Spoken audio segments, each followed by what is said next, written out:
Today we're going to make some roast beef. You're going to need a few things. One, you're going to need some beef. So there's our beef. You're going to want you can do boneless rump cut, or you can do a beef eye roast cut. This one right here is a beef eye. So next thing you want to do is you want to preheat your oven to 375. And right now we're gonna let this sit till it reaches room temperature, and then. But while we're doing that, we'll make our other stuff. Okay, for our side vegetables, we have potatoes, some of which were grown in the garden, which is pretty cool because we're gonna get to use them now. Onions, these were dried a while ago. I didn't feel like going grocery shopping, so I'm just gonna use these up. And we got carrots, some of which are fresh carrots, and these are dehydrated carrots. But don't worry about it, when we do the roast, the juice from all the fat up here is going to soak into the bottom of the pan. Plus we'll add some like beef stock in the pan, and it'll rehydrate both the onions and the carrots, and it's going to taste really good. Okay, now that we got all that taken care of, we need to pay attention to the meat. Now, you need to take, I did 9, you can do 8, about that. Garlic cloves, full garlic cloves, you need to skin them. You gotta take a pokey knife, and you gotta go poke, poke. Well, you gotta be a little bit more than that, but hang on. Anyway, so you gotta poke it. You gotta take your garlic and just stuff it in there with your fingers.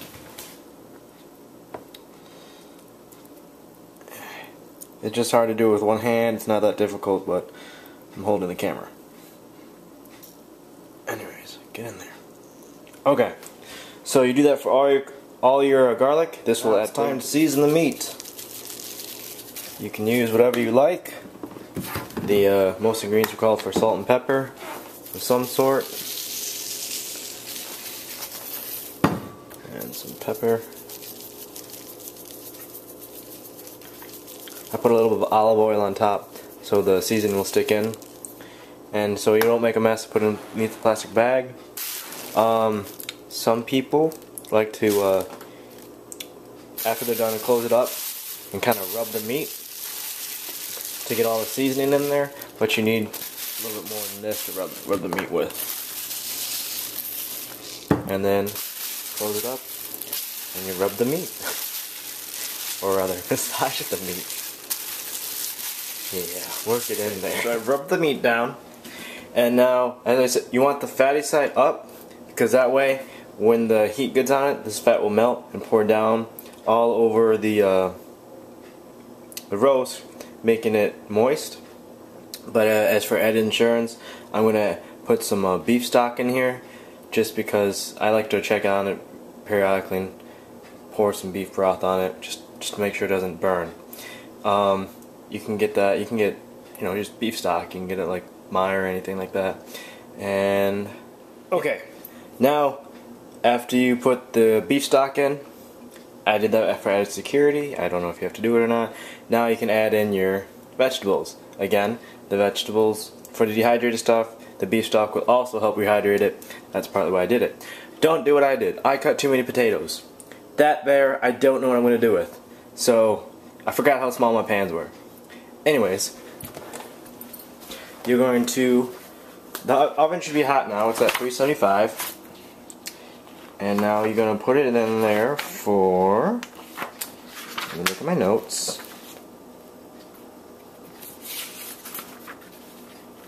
That's not what I want.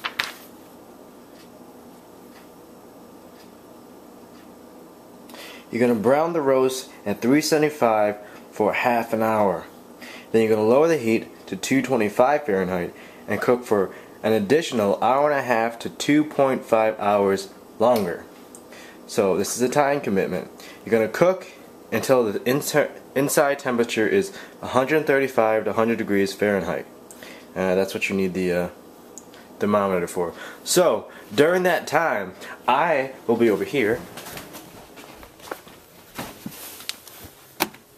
killing zombies. Okay, so we've had it roasting for half an hour.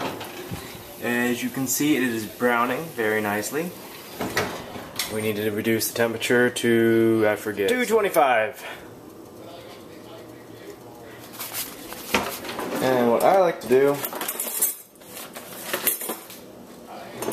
just to make sure my meat doesn't burn, is I take a spoon and I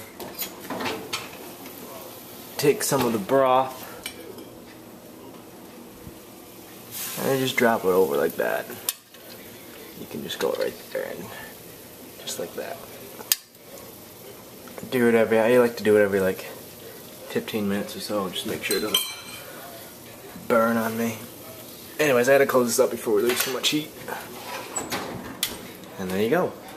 And you just wait an hour and a half. So now we have our roast beef. It's all done. We made sure that the temperature was 140. And now we have to let it rest for 15-20 minutes, which is fine because that gives us time to make the gravy. Okay, so we took the gravy that was cooking in the pan and we put it on in a saucepan at high heat, and we add a little bit of cornstarch to thicken it. You gotta stir it so it doesn't lump up, and that's gonna be our gravy. And so our roast has been resting for 15. Now it's ready to eat. You can see the potatoes and the carrots are very juicy. We have ourselves a salad and a French baguette with olive oil and friends to eat with. Yay!